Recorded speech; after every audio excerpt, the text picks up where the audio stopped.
नमस्कार, जय हिंद मेरे प्यारे साथियों, आप कैसे हैं? उम्मीद है कि आप स्वस्थ होंगे। आज इस वीडियो में हम लेकर आए हैं बहुत ही महत्वपूर्ण प्रश्न। आप इन प्रश्नों में कितने जानते हैं, कमेंट में अवश्य बताएं। यदि आपने अभी तक हमारा चैनल सब्सक्राइब नहीं किया है तो प्लीज सब्सक्राइब अवश्य कर लें और वीडियो अंत तक अवश्य देखें। तो चलिए वीडियो शुरू करते हैं।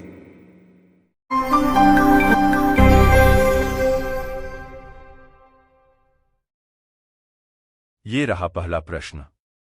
निम्न में से सबसे कम जल कुशल फसल कौन सी है? ए. गन्ना, बी. सूरजमुखी, सी. बाजरा, डी. लाल चना। इस प्रश्न का सही जवाब है ए. गन्ना।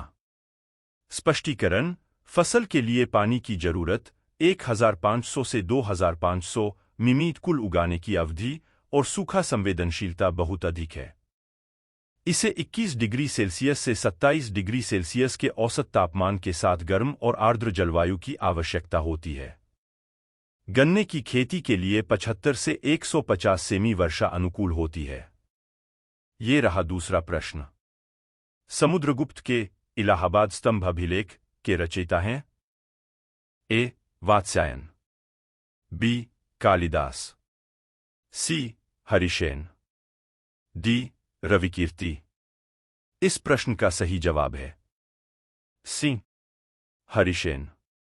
स्पष्टीकरण: समुद्रगुप्त के दरबारी कवि और मंत्री हरिसेन ने इलाहाबाद स्तंभ शिलालेख या प्रयाग प्रशस्ति की रचना की थी। यह स्तंभ अशोक द्वारा 6 शताब्दी पूर्व निर्मित एक अशोक स्तंभ था। यह शिलालेख समुद्रगुप्त की प्रशस्ति है और इसमें समुद्रगुप्त की विजय और गुप्त साम्राज्य की सीमाओं का उल्लेख है। ये रहा तीसरा प्रश्न। भारतीय शेक्सपियर किसे कहा जाता है? ए. बाणभट्ट को, बी. विशाखदत्त को, सी. कालिदास को, डी. कल्हण को। इस प्रश्न का सही जवाब है सी. कालिदास को। स्पष्टीकरण: भारत में कालिदास भारत के शेक्सपियर के नाम से लोकप्रिय हैं। वह एक संस्कृत के प्रतिष्ठित लेखक थे। वह प्राचीन भारत के सबसे महान संस्कृत कवि व नाटकीय लेखक थे। उन्होंने अभिज्ञान शाकुंतलम, कुमार संभवम, मेघदूतम आदि महाकाव्य लिखे। ये रहा चौथा प्रश्न। भारतीय अंतरिक्ष अनुसंधान संस्थान का मुख्यालय स्थित है? ए. बंगलुरु, बी. मुंबई, सी. नई दिल्ली, डी. कोलकाता। इस प्रश्न का सही जवाब है ए. बंगलुरु। स्पष्टीकरण: इसरो का मुख्यालय बेंगलुरु में स्थित है। इसकी गतिविधियां विभिन्न केंद्रों और इकाइयों में फैली हुई हैं। विक्रम साराभाई अंतरिक्ष केंद्र (वीएसएसी) तिरुवनंतपुरम में प्रमोचक रॉकेट का निर्माण किया जाता है। ये रहा पांचवा प्रश्न। विक्रमादित्य की उपाधि किस शासक ने धारण की? ए. अशोक, बी. चंद्रगुप्त द्वितीय, सी. कनिष्क, डी. समुद्रगुप्त। इस प्रश्न का सही जवाब है बी. चंद्रगुप्त द्वितीय। स्पष्टीकरण: गुप्त वंश के पराक्रमी शासक चंद्रगुप्त द्वितीय 380-412 ईस्वी ने शकों को पराजित किया। इस विजय के बाद उसे शाकारी कहा गया और उसने विक्रमादित्य की उपाधि धारण की। ये रहा छठवां प्रश्न। आर्यभट्ट गुप्त काल के प्रसिद्ध थे।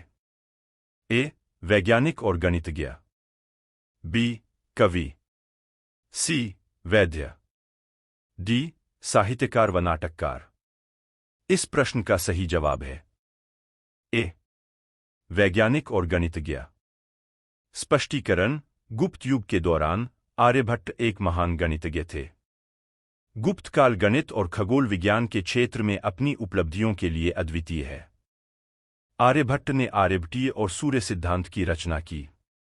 आर्यभट्टीय में उन्होंने प्रथम 9 संख्याओं का स्थानीय मान तथा शून्य के प्रयोग का वर्णन किया है।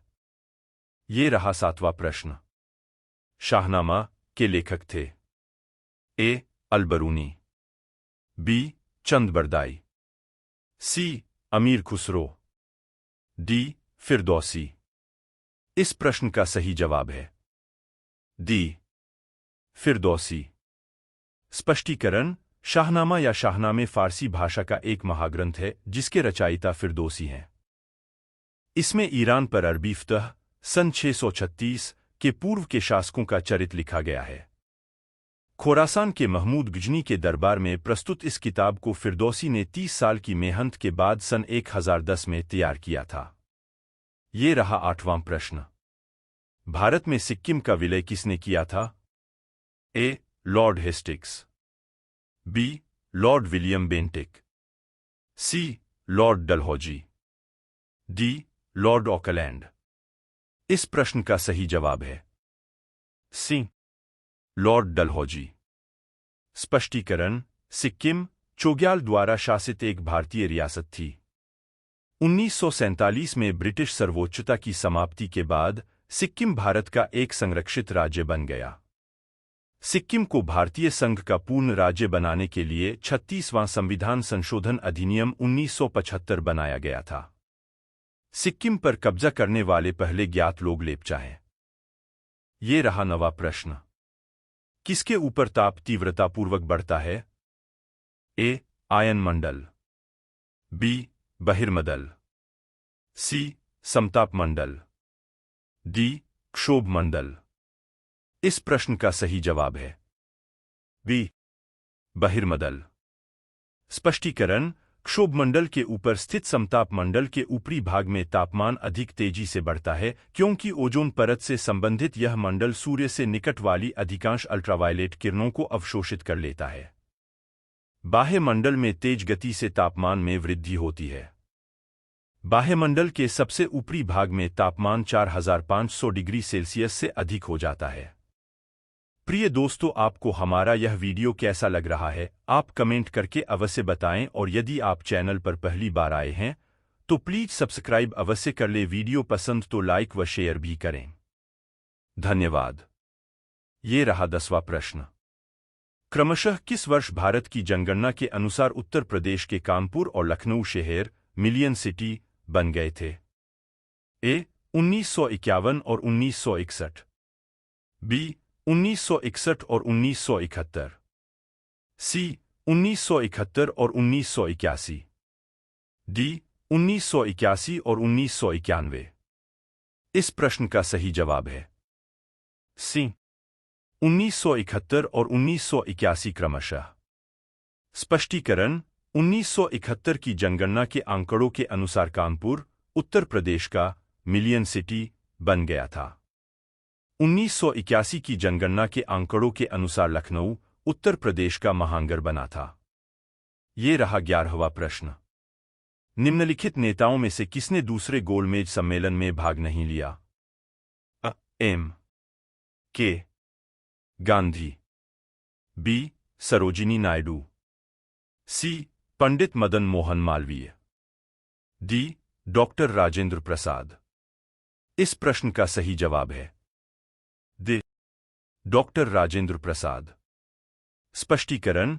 भारतीय राष्ट्रीय कांग्रेस ने गांधी को अपना एकमात्र प्रतिनिधि नामित किया। ए. रंगास्वामी अयंगर और मदन मोहन मालवीय भी थे। डॉक्टर राजेंद्र प्रसाद ने दूसरे गोलमेज सम्मेलन में भाग नहीं लिया। महात्मा गांधी ने केवल दूसरे गोलमेज सम्मेलन में भाग लिया था। तेज बहादुर सप्रू और डॉक्टर बी.आर. अंबेडकर ने तीनों गोलमेज सम्मेलनों में भाग लिया। ये रहा 12वां प्रश्न। भारतीय कांग्रेस की स्थापना कब और किसने की? ए. सरदार वल्लभ भाई पटेल 1905 में, बी. Doctor B R. अंबेडकर 1880 में, सी. ए.ओ. ह्यूम 1885 में, डी. जवाहरलाल नेहरू 1900 में। इस प्रश्न का सही जवाब है सी.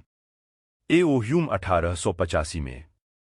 भारतीय राष्ट्रीय कांग्रेस का गठन 28 दिसंबर 1885 को भारतीय राष्ट्रीय कांग्रेस (आईएनसी) का पहला सत्र बॉम्बे में आयोजित किया गया और 31 दिसंबर तक जारी रहा। इसकी शुरुआत एक सेवानिवृत्त ब्रिटिश सिविल सेवक एलन ऑक्टेवियन ह्यूम ने दादाभाई नौरोजी और दिनशो वाचा के साथ की थी। ये रहा 13वां प्रश्न। यदि औसत राजस्व एक समस्तरीय सीधी रेखा है तो सीमांत राजस्व होगा। ए नालाकृति, बी व्याकुचित किंक, सी औसत राजस्व के समरूप, डी एल आकार का। इस प्रश्न का सही जवाब है सी औसत राजस्व के समरूप।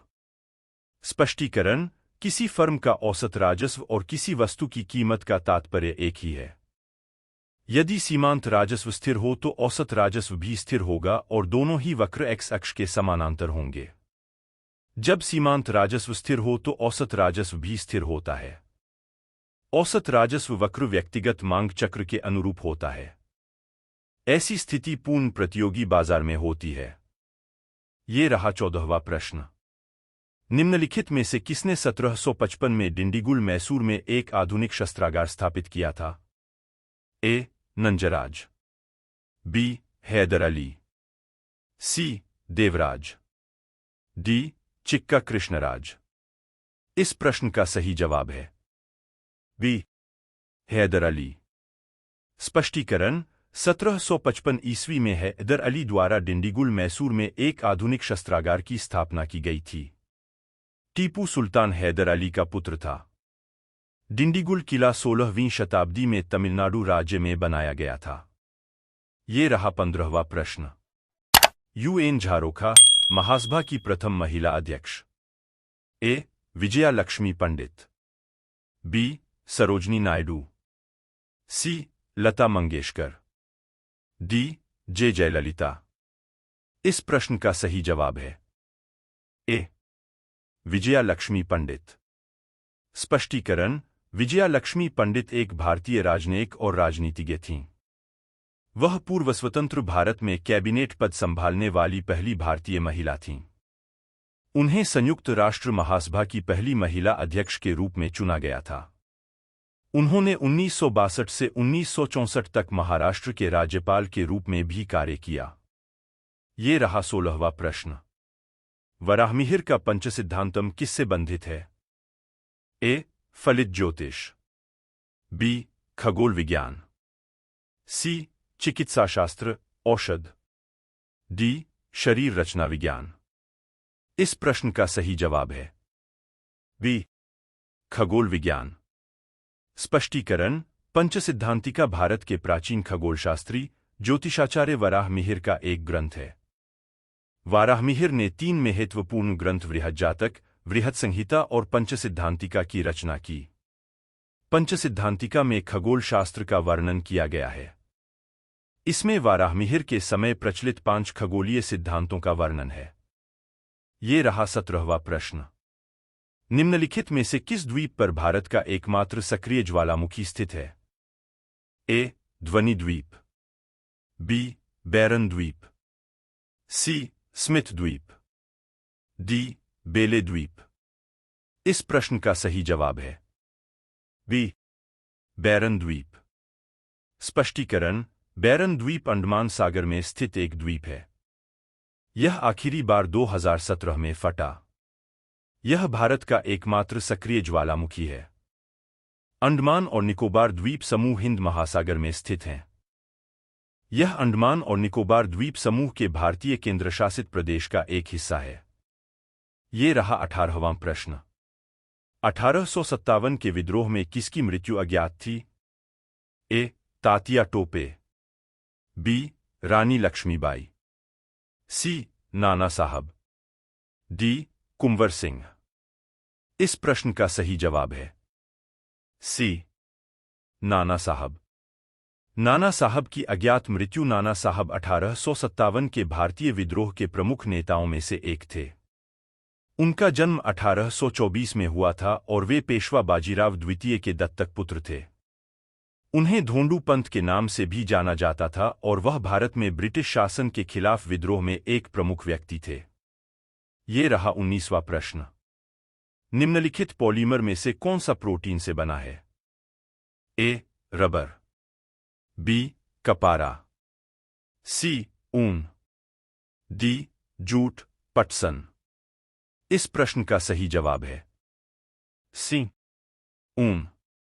स्पष्टीकरण, प्रोटीन अमीनो एसिड से बने पॉलीमर होते हैं।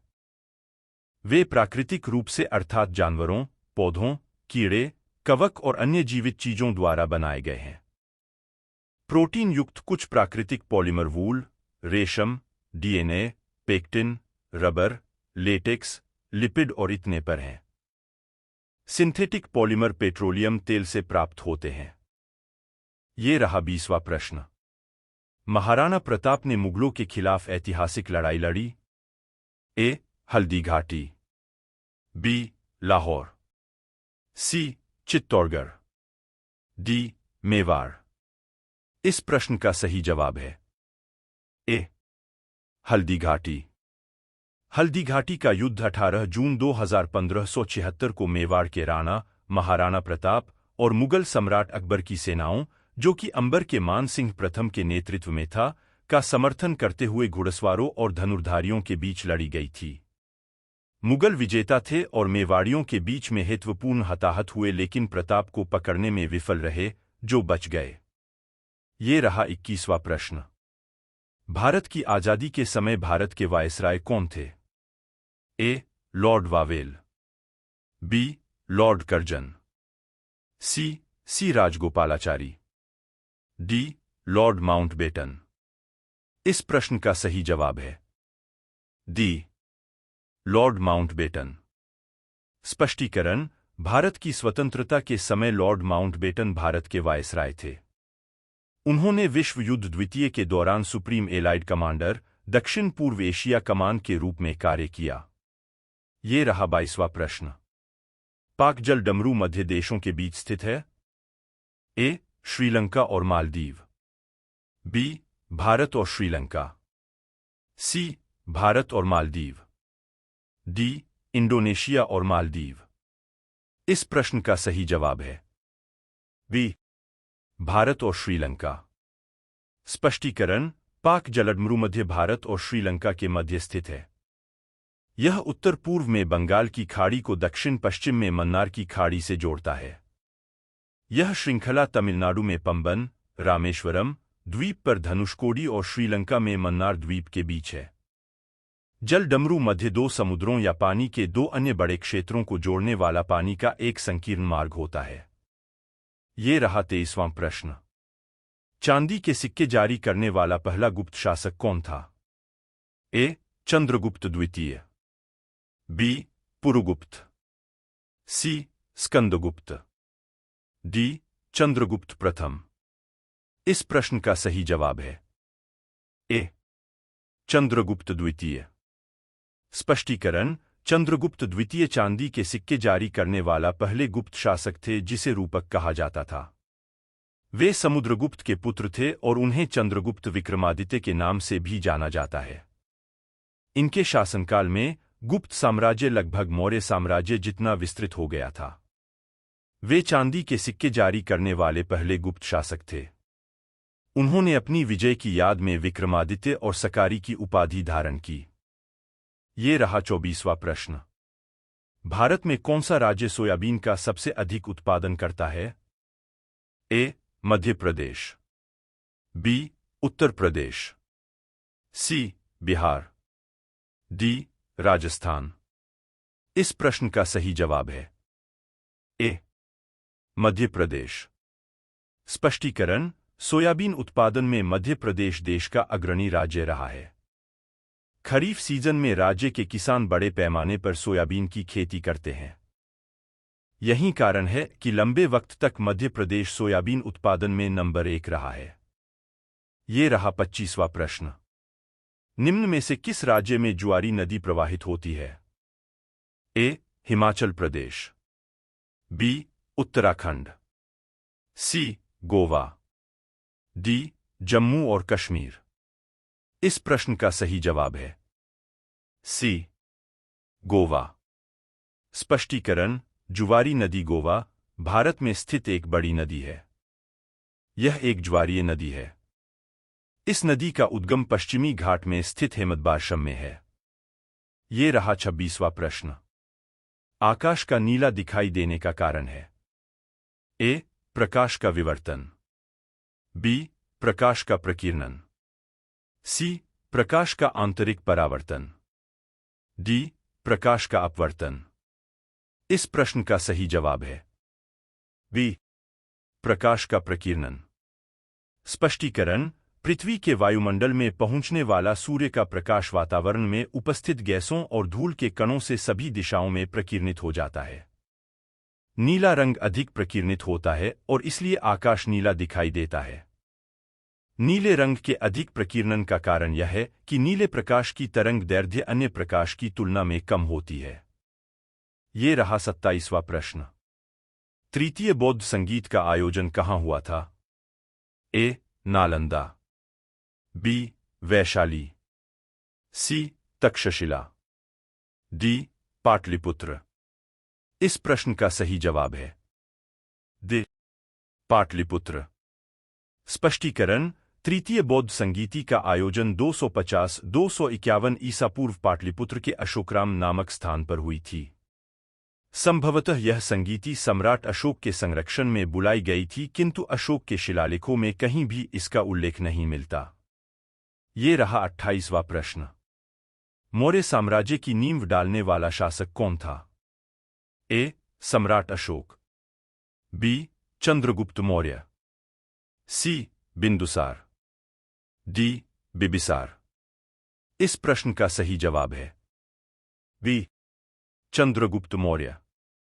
स्पष्टीकरण: चंद्रगुप्त मौर्य ने 322 ईसा पूर्व में इस विशाल मौर्य साम्राज्य की स्थापना की थी तथा यह वक्षु घाटी से लेकर कावेरी डेल्टा तक फैला था तथा अपने शासकों द्वारा सुगठित यह केंद्रीयकृत शासन था। ये रहा 29वां प्रश्न। संविधान सभा की प्रारूप समिति के चेयरमैन कौन थे? ए, डॉक्टर भीमराव अंबेडकर, बी, महात्मा गांधी, सी, सरदार पटेल, डी, जवाहरलाल नेहरू।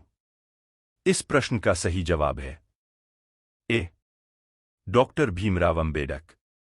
स्पष्टीकरण: 1947 आज ही के दिन भारतीय संविधान सभा ने भीमराव अंबेडकर की अध्यक्षता में संविधान का मसौदा तैयार करने के लिए प्रारूप समिति का गठन किया था। अंबेडकर की अध्यक्षता वाली इस समिति के A Krishnaswami Ayyangar, N Gopalaswami, Kanhaiyalal Maniklal Munshi, N Madhavraj, T, Krishnamachari और मोहम्मद सादुल्ला सदस्य थे। ये रहा 30वां प्रश्न। दिल्ली में स्थित शांतिवन समाधि है? ए, इंदिरा गांधी की, बी, जवाहरलाल नेहरू की, सी, लाल बहादुर शास्त्री की, डी, राजीव गांधी की। इस प्रश्न का सही जवाब है बी, जवाहरलाल नेहरू की। स्पष्टीकरण: शांतिवन भारत के प्रथम प्रधानमंत्री श्री जवाहरलाल नेहरू की समाधि स्थित है। यह दिल्ली के रिंग मार्ग पर आने वाला एक बस स्टॉप भी है। ये रहा 31वां प्रश्न। देश की पहली वाटर मेट्रो का संचालन शुरू किया गया है? ए, गोरखपुर, बी, कोच्चि, सी, अहमदाबाद, डी, चेन्नई। इस प्रश्न का सही जवाब है बी, कोच्चि। स्पष्टीकरण: केरल के कोच्चि में शुरू हुई देश की पहली वाटर मेट्रो में सफर के लिए इतनी भीड़ जुट गई कि उसे तय अंतराल के बजाय पहले ही चलाना पड़ा। प्रधानमंत्री नरेंद्र मोदी ने 25 अप्रैल को वाटर मेट्रो का उद्घाटन किया था। ये रहा 32वां प्रश्न। भारत की पहली नेजल वैक्सीन BBV-154 किस दवा कंपनी द्वारा तैयार की गई? ए, भारत बायोटेक, बी, बायोलॉजिकल ई लिमिटेड, सी, जायडस कैडिला, डी, सीरम। इस प्रश्न का सही जवाब है ए, भारत बायोटेक। स्पष्टीकरण: भारत बायोटेक की इंट्रानेजल कोविड वैक्सीन को आपातकालीन इस्तेमाल की मंजूरी दे दी है। भारत के औषधि महानियंत्रक DCGI ने मंगलवार को इंट्रानेजल कोविड वैक्सीन को 18 साल से ऊपर के लोगों के लिए मंजूरी दी गई है। भारत बायोटेक की इस वैक्सीन का नाम BBV-154 है। ये रहा 33वां प्रश्न। अर्जुन पुरस्कार की शुरुआत किस वर्ष हुई? ए, 1982, बी, 1969, सी, 1975, डी, 1961। इस प्रश्न का सही जवाब है दे 1961। स्पष्टीकरण: अर्जुन पुरस्कार पहली बार 1961 में 6 लोगों को प्रदान किया गया था। मीना शाह, बैडमिंटन, 1962 में अर्जुन पुरस्कार पाने वाली पहली महिला थीं। तीरंदाजी के क्षेत्र में अर्जुन पुरस्कार के पहले प्राप्तकर्ता कृष्ण दास थे, जिन्हें 1961 में सम्मानित किया गया था। प्रिय दोस्तों, आपको उपरोक्त प्रश्नों में से कितने प्रश्न जानते हैं, आप हमें कमेंट में अवश्य लिखें। दोस्तों, इन प्रश्नों को बहुत ही ध्यानपूर्वक अध्ययन करें, ये प्रश्न अति महत्वपूर्ण है, जो आरओ परीक्षाओं में रिपीट किए जाते हैं। वीडियो पसंद हो तो प्लीज सब्सक्राइब अवश्य करें और लाइक व शेयर भी करें। धन्यवाद।